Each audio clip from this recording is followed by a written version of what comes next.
ओम शांति। बाबा good morning. आज बाबा के 6 अप्रैल 2024 के महावाक्य हैं। बाबा ने सार में कहा, मीठे बच्चे, श्रीमत पर अच्छी सर्विस करने वालों को ही राजाई की प्राइज़ मिलती है। तुम बच्चे अभी बाप के मददगार बने हो, इसलिए तुम्हें बहुत बड़ी प्राइज़ मिलती है।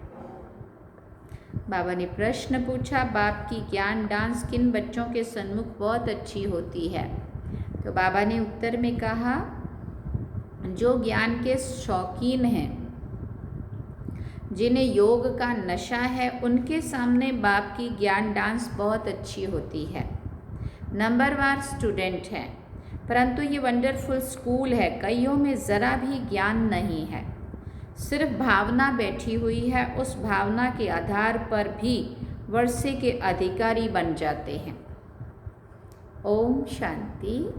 रूहानी बच्चों को रूहानी बाप समझाते हैं। इसको कहा जाता है रूहानी ज्ञान व स्पिरिचुअल नॉलेज। स्पिरिचुअल नॉलेज सिर्फ एक बाप में ही होती है और कोई भी मनुष्य मात्र में रूहानी नॉलेज होती नहीं है। रूहानी नॉलेज देने वाले एक ही हैं, जिनको ज्ञान का सागर कहा जाता है। हर एक मनुष्य में अपनी अपनी खूबी होती है ना। बैरिस्टर बैरिस्टर है, डॉक्टर डॉक्टर है, हर एक की ड्यूटी पार्ट अलग अलग है। हर एक की आत्मा को अपना अपना पार्ट मिला हुआ है और अविनाशी पार्ट है। कितनी छोटी आत्मा है, वंडर है ना। गाते भी हैं, चमकता है भ्रिकुटी के बीच में ये अजब सितारा, ये भी गाया जाता है। निराकार आत्मा का ये शरीर है, तख्त है, बहुत छोटी सी बिंदी, और सब आत्माएं एक्टर्स हैं।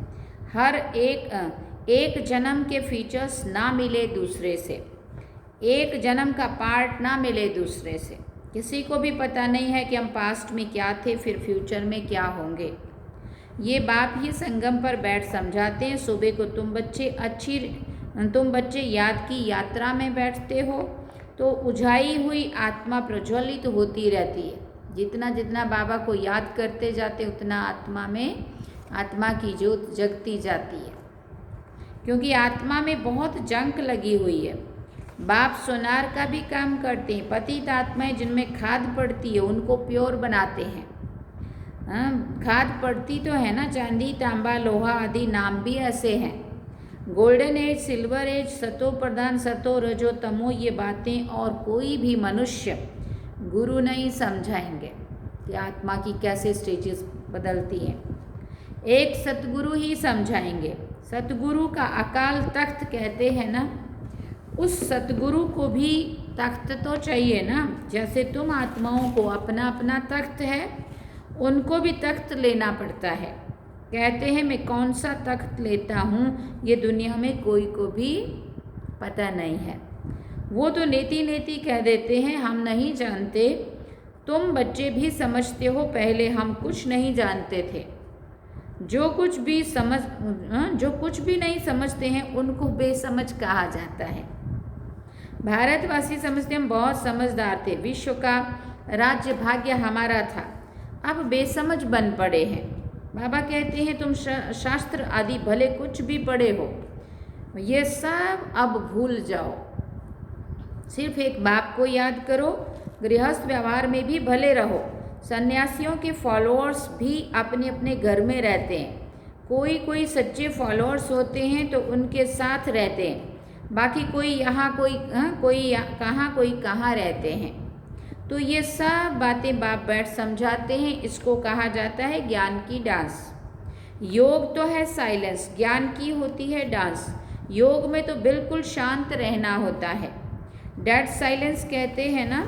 फिर बाबा ने कहा 3 मिनट डेड साइलेंस, परंतु उसका भी अर्थ कोई नहीं जानते। 3 मिनट मौन में रहो, शांति में बैठ जाओ, ऐसा बोलते हैं ना, लेकिन उसका भी अर्थ नहीं पता होता कि 3 मिनट शांति में बैठ के भी क्या करना है अंदर। सन्यासी शांति के लिए जंगल में जाते, परंतु वहाँ थोड़ी शांति मिल सकती है। एक कहानी भी है ना, रानी के गले में हार वाली। ये मिसाल है शांति के लिए। हार गले में पड़ा था और ढूंढ रही थी सारा बाहर। बाप इस समय जो बातें समझाते हैं वो दृष्टांत फिर भक्ति मार्ग में चले जाते हैं। बाबा इस समय पुरानी दुनिया को बदल नई दुनिया बनाते हैं, तमो प्रधान से सतो प्रधान बनाते हैं। ये तो तुम समझ सकते हो। बाकी ये दुनिया ही तमो प्रधान पतित है, क्योंकि सब विकारों से पैदा होते हैं। देवताएं तो विकार से पैदा नहीं होते हैं, उनको कहा जाता है संपूर्ण निर्विकारी दुनिया। वाइसलेस वर्ड अक्षर कहते हैं, परंतु उनका अर्थ नहीं समझते। तुम ही पूज्य सो पुजारी बने हो। बाबा के लिए कभी ऐसे नहीं कहा जाता, बाप कभी पुजारी नहीं बनते हैं। मनुष्य तो कण कण में परमात्मा कह देते। तब तो बाप कहते हैं भारत में जब ऐसी धर्म ग्लानि होती है, वो लोग तो सिर्फ ऐसे ही श्लोक पढ़ लेते हैं, अर्थ कुछ भी नहीं जानते। यदा यदा ही धर्म से कितना अच्छा टोन लगा के पढ़ते हैं, लेकिन उसका अर्थ नहीं समझते कि कब धर्म की ग्लानि होती है और कब परमात्मा आता है, या धर्म ग्लानि हो रही है, ये धर्म ग्लानि का समय है, परमात्मा आ चुका, वो कुछ भी उनको पता नहीं है। वो समझते शरीर ही पतित बनता है, आत्मा नहीं बनती है। फिर कहेंगे आत्मा को कोई लेप शेप नहीं लगता है। बाबा ने कहा, बाप कहते पहले आत्मा पतित बनती है तब तो शरीर पतित बना। सोने में ही खाद पड़ती है तो फिर जेवर भी ऐसे ही बनता है। आत्मा पतित बनी, मैली हुई, तब तो शरीर भी ऐसे रोगी मिल रहे हैं, परंतु वो सब है भक्ति मार्ग में। बाबा समझाते हर एक में आत्मा विराजमान है। कहा भी जाता है जीव आत्मा, जीव परमात्मा नहीं कहा जाता है। महान आत्मा कहा जाता है, महान परमात्मा नहीं कहा जाता। आत्मा ही भिन्न भिन्न शरीर लेते पार्ट बजाती है, तो योग है बिल्कुल साइलेंस। फिर यह है ज्ञान डांस। बाप की ज्ञान डांस भी उन्हों के आगे होगी जो शौकीन होंगे, रुचि रखते होंगे, तब तो बाबा की बहुत अच्छी अच्छी बातें निकलती। बाबा जानते हैं किसमें कितना ज्ञान है, कितना उनमें योग का भी नशा है। टीचर तो जानते होंगे ना, बाप भी जानते कौन कौन अच्छे गुणवान बच्चे हैं। अच्छे अच्छे बच्चों का ही जहाँ तहाँ बुलावा होता है। बच्चों में भी नंबरवार है, प्रजा भी नंबरवार पुरुषार्थ अनुसार बनती है। ये स्कूल अथवा पाठशाला है ना, पाठशाला में हमेशा नंबरवार बैठते हैं। समझ सकते हैं फलाना होशियार है, ये मीडियम है। यहाँ तो ये बेहद का क्लास है, इसमें किसी को नंबरवार नहीं बिठा सकते। बाबा जानते हैं हमारे सामने ये जो बैठे हुए इनमें कुछ भी ज्ञान नहीं है, फिर भी बैठने देना पड़ता है ना। सिर्फ भावना है, बाकी तो ना ज्ञान है ना याद है। इतना निश्चय है ये बाबा है और इनसे हमको वर्षा लेना है। वर्षा तो सबको मिलना है, परंतु राजाई में तो नंबरवार पद है ना। जो बहुत अच्छी सर्विस करते हैं उनको तो बहुत अच्छी प्राइज़ मिलती है। यहाँ सभी को प्राइज़ देते रहते हैं, जो राय देते हैं, माथा मारते हैं, उनको प्राइज़ मिल जाती है। अभी तुम जानते हो विश्व में सच्ची शांति कैसे हो। बाबा ने कहा है उनसे पूछो तो सही कि विश्व में शांति कब थी। कभी सुनी व देखी है? किस प्रकार की शांति मांगते हो? कब थी? तुम प्रश्न पूछ सकते हो, क्योंकि तुम जानते हो जो प्रश्न पूछे और खुद ना जानता हो वो तो उनको क्या कहेंगे। तुम अखबारों द्वारा पूछो कि किस प्रकार की शांति मांगते हो। शांति धाम तो है जहाँ हम सब आत्माएं रहती हैं। बाबा कहते एक तो शांति धाम को याद करो, दूसरा सुख धाम को याद करो। बाप और राजधानी, अपना घर और राजधानी। सृष्टि के चक्र का पूरा ज्ञान ना होने के कारण कितने गपोड़े आदि लगा दिए हैं। फिर बाबा ने कहा तुम बच्चे जानते हो हम डबल सिरताज बनते हैं। हम देवता थे, अब फिर मनुष्य बने हैं। देवताओं को देवता कहा जाता है, मनुष्य नहीं, क्योंकि दैवी गुणों वाले हैं ना। जिनमें अवगुण है वो कहते हैं मुझ निर्गुण हारे में कोई गुण नहीं। शास्त्रों में जो बातें सुनी है वो सिर्फ गाते रहते हैं, अच्युतम केशवम जानकी बल्लभम, जैसे तोते को सिखाया जाता है। रट्टा मार के पढ़ के बोल देंगे, सुना देंगे, परंतु उसका अर्थ पता नहीं होता। कहते हैं बाबा आकर हम सबको पावन बनाओ। ब्रह्म लोक को वास्तव में दुनिया नहीं कहेंगे, वहाँ तुम आत्माएं रहती हो। वास्तव में पार्ट बजाने की दुनिया यही है, वो है शांति धाम। बाप समझाते मैं बैठ तुम बच्चों को अपना परिचय देता हूँ।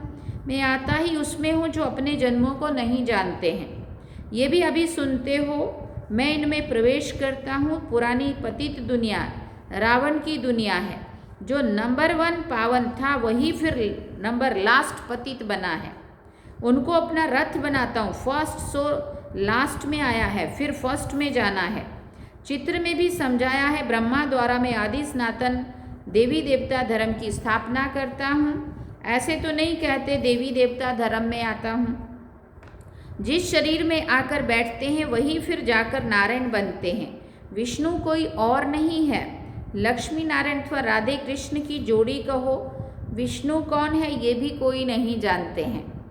बाबा कहते हैं मैं तुमको वेदों शास्त्रों सब चित्रों आदि का राज भी समझाता हूँ। मैं जिसमें प्रवेश करता हूँ वो फिर ये बनते हैं।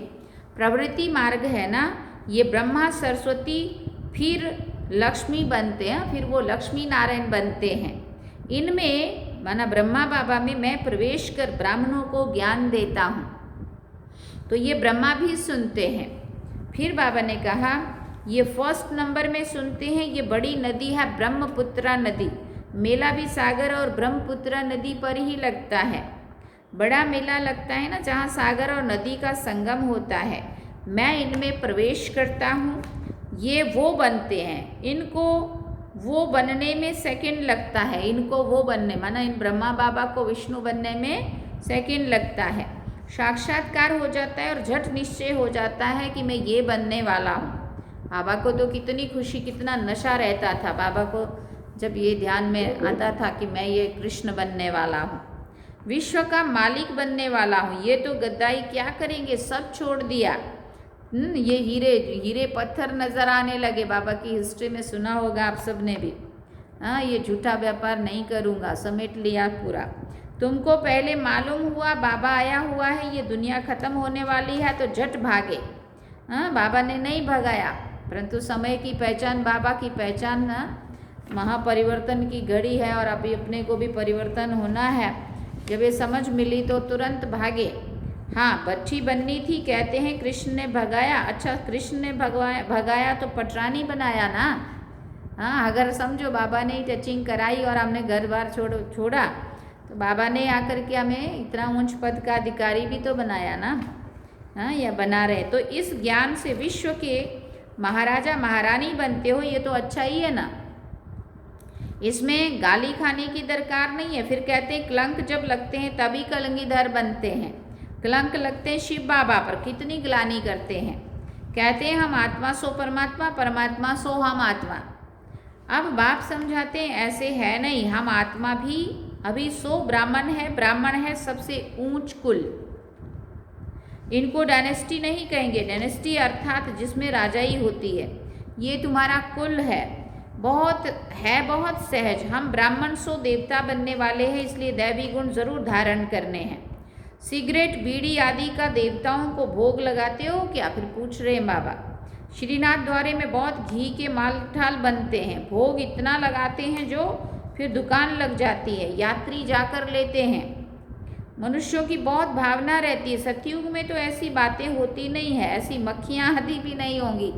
हाँ, अभी मक्खियाँ मच्छर वो करते हैं ना जब परेशान। बाबा कहते हैं सतयुग में इतनी स्वच्छता सफाई होंगी, वहाँ मक्खियाँ भी नहीं होंगी जो किसी चीज़ को खराब करे। ऐसी बीमारी आदि भी वहाँ नहीं होती है। बड़े आदमियों के पास बहुत सफाई होती है, वहाँ तो ऐसी बातें नहीं होती है, रोग आदि भी नहीं होते। ये सब बीमारियाँ द्वापर के बाद निकली हैं। जैसे जैसे आत्मा काली मैली तमो प्रधान होने लगी, वैसे वैसे देहभान अभिमान में आए और फिर कई प्रकार के तन के रोग शुरू हुए। बाप आकर तुमको एवर हेल्दी बनाते हैं। अब देखो कलयुग के अंत तक जितनी जितनी आत्मा पतित मैली होती जा रही है, उतना ही गिरती जा रही है, उतना ही कितने प्रकार के अलग अलग रोग देखने को। पहले के ज़माने में आज से 100 साल पीछे चले जाओ तो भी इतने हॉस्पिटल नहीं थे। हाँ, इतनी एलोपैथी दवाइयों का नहीं होता था, आयुर्वेदिक होता था, जड़ी बूटियाँ वैद्य होते थे, वैद्य लोग, है ना, उन्हीं से ही ठीक हो जाते थे। घर घर का इलाज करके ठीक हो जाते थे। अभी तो कितने नए नए रोग। जितनी आत्मा पतित बनती जा रही है उतने ही नई नई बीमारियों के नाम भी। बाप आकर तुमको एवर हेल्दी बनाते। तुम पुरुषार्थ करते हो बाप को याद करने का, जिससे तुम एवर हेल्दी बनते हो। आयु भी बड़ी हो जाती है। फिर बाबा ने कहा कल की तो बात है। हाँ, ऐसे बाबा याद दिलाते कल की तो बात है। 150 वर्ष आयु थी ना, अभी तो 40-50 वर्ष एवरेज है, क्योंकि वो योगी थे, ये भोगी हैं। तुम राजयोगी हो, राज ऋषि हो, इसलिए तुम पवित्र हो। परंतु ये है पुरुषोत्तम संगम युग, मास या वर्ष नहीं है। बाबा कहते मैं कल्प कल्प पुरुषोत्तम संगम युगे युगे आता हूँ। बाबा रोज रोज समझाते रहते, फिर भी कहते एक बात कभी नहीं भूलना, पावन बनना है तो मुझे याद करो। अपनी को आत्मा समझो, दे के सभी धर्म त्याग करो। अब तुमको वापिस जाना है, मैं आया हुआ हूँ तुम्हारी आत्मा को साफ करने, जिससे फिर शरीर भी पवित्र मिलेगा। यहाँ तो विकार से पैदा होते हैं। आत्मा जब संपूर्ण पवित्र बनती है तब तुम पुरानी जूती को छोड़ते हो, फिर नई मिलेगी। तुम्हारा गायन है वंदे मातरम। तुम धरती को भी पवित्र बनाती हो, तुम माताएं स्वर्ग का द्वार खोलती हो, परंतु ये कोई नहीं जानता है कि ये क्या कर रहे हैं और क्या करते हैं। अच्छा, मीठे मीठे सिकिल दे बच्चों प्रति माता पिता बाप दादा का याद प्यार और गुड मॉर्निंग। रूहानी बाप की रूहानी बच्चों को नमस्ते। हम रूहानी बच्चों की रूहानी माता पिता बाप दादा को दिलवा जान सिकवा प्रेम से याद प्यार, गुड मॉर्निंग, नमस्ते, थैंक यू बाबा, शुक्रिया बाबा। अब धारणा के लिए मुख्य सार है। पहला पॉइंट, आत्मा रूपी ज्योति को प्रज्वलित करने के लिए क्या करना पड़ेगा? सवेरे सवेरे याद की यात्रा में बैठना है। जितना जितना योग युक्त होते जाएंगे, बाबा को याद करते जाएंगे, उतना ही आत्मा में वो ज्ञान योग का घी वो डालते जाएंगे, उतना ही ज्योति जगती जाएगी और आत्मा साफ होती जाएगी, चमकती जाएगी, सतो प्रधान बनती जाएगी। बाबा ने कहा आत्मा रूपी ज्योति को प्रज्वलित करने के लिए सवेरे सवेरे याद की यात्रा में बैठना है। याद से ही जंक निकलेगी। आत्मा में जो खाद पड़ी है वो याद से निकाल सच्चा सोना बनना है। दूसरी बात, बाप से ऊंच पद की प्राइज लेने के लिए भावना के साथ साथ ज्ञानवान और गुणवान भी बनना है। सर्विस करके दिखाना है। वरदान में बाबा ने कहा चलन और चेहरे से पवित्रता के श्रृंगार की झलक दिखाने वाले श्रृंगारी मूर्त भव। पवित्रता ब्राह्मण जीवन का श्रृंगार है। इस समय पवित्रता के श्रृंगार की अनुभूति चेहरे व चलन से औरों को हो। दृष्टि में, मुख में, हाथों में, पाँव में सदा पवित्रता का प्रत्यक्ष श्रृंगार प्रत्यक्ष हो।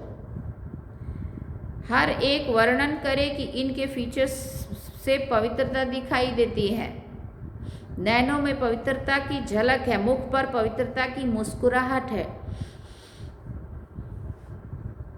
और कोई बात उन्हें नजर ना आए, इसको ही कहते हैं पवित्रता के श्रृंगार से श्रृंगारी हुई मूर्त।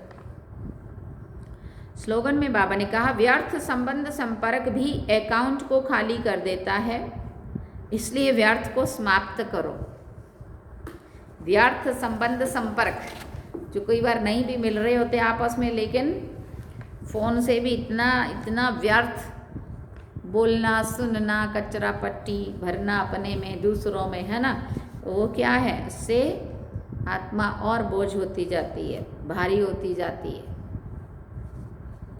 इसलिए फालतू में ना मोबाइल में, फ़ोन में बातें हो, ना आपस में संबंध संपर्क में जरमोई जगमी हो। ये व्यर्थ के संबंध संपर्क के अकाउंट को खाली कर दो। तो व्यर्थ का संबंध संपर्क भी अकाउंट को खाली कर देता है। जो हमारा अच्छा पुण्य होता है ना अंदर, वो सारा माइनस होता जाता है। इसलिए व्यर्थ को समाप्त करो। अच्छा, ओम शांति। सार में बाबा ने कहा मीठे बच्चे, श्रीमत पर अच्छी सर्विस करने वालों को ही राजाई की प्राइज मिलती है। तुम बच्चे अभी बाप के मददगार बने हो, इसलिए तुम्हें बहुत बड़ी प्राइज मिलती है, पीस प्राइज। अच्छा, ओम शांति। तो ये थे बाबा के आज के महावाक्य जो हम सभी ने सुने। अब हम चलते हैं बाबा की